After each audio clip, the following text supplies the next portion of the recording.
কে লিখেছে জানি না, কিন্তু কথাগুলো অসাধারণ লেগেছে আমার কাছে। মা আমাদের জন্ম দেয় ঠিকই, কিন্তু বাবা আমাদের জীবন ধারণ করে। মায়ের গর্ভে আমরা যেমন 9 মাস থাকি, তেমনি বাবার কাঁধেও 25 বছর চেপে থাকি। তবুও ভালোবাসার মঞ্চে মা কেমন জানি সব সময় এগিয়ে, বাবা আড়ালে দাঁড়িয়ে থাকা এক নিশ্চুপ ব্যক্তি। মা যেমন প্রত্যেক দিন বিনা বেতনে রান্নাঘরে কাজ করে, বাবাও কিন্তু তার মাসের মাহিনার শেষ সম্বলটুকুও সংসারের পেছনে ঢেলে দেয়। মা যেমন আমাদের প্রিয় খাবার রান্না করে দেয়, ঠিক তেমনি সেই খাবারটা রান্নার জন্য যে যে জিনিসগুলো প্রয়োজন সেগুলো বাবা দোকান ঘুরে আমাদের জন্য কিনে আনে।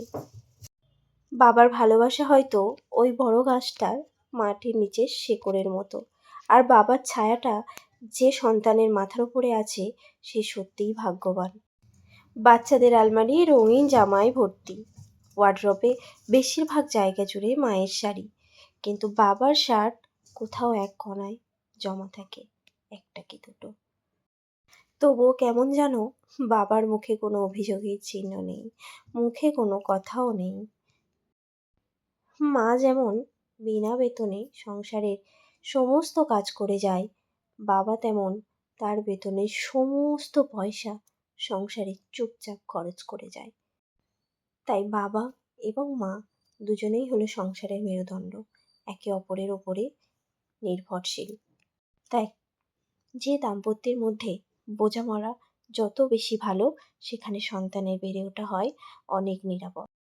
সো হ্যালো বন্ধুরা, সবাই কেমন আছো? আশা করছি ভালো আছো। নতুন একটা ভিডিওতে তোমাদের সবাইকে স্বাগত। ভিডিওটা অনেকক্ষণ দিয়ে তোমরা কন্টিনিউ করছো, খুব ভালো লাগলো দেখে। তো আমি আজকে যেটা বানাচ্ছি আমার ছেলের জন্য, বাদাম টাদামগুলো গুঁড়ো করে, এইগুলো সব গুঁড়ো করে নিচ্ছি। সন্ধ্যাবেলায় আমি এই কাজগুলো করছি, কারণ সারাদিনে আমি ঠিক সময় পাই না। আর মাখানাটা দেখছো আমি কীভাবে দেখাচ্ছি। মাখানাটা ভাজার পরে এরকমভাবে ফাটিয়ে দেখতে হয় যে মাখানাটা ঠিক মুচমুচে টাইপসের হয়েছে কিনা। আমার ছেলেকে আমি ফার্স্ট যখন মাখানা খাওয়াই, মাখানার কৌটো খুবই অল্প পরিমাণের করেছিলাম, তাই জন্য কৌটোর একদম নিচে পড়ে আছে। আর এখানে যেগুলো দেখাচ্ছি এগুলো হচ্ছে আমার ছেলের খাবার, আমি সমস্তটা গুঁড়ো করে রেখেছি। ওর বয়স এখন 11 মাস। আশা করছি ভিডিওটা তোমাদের ভালো লাগলে কমেন্ট করে জানাবেন।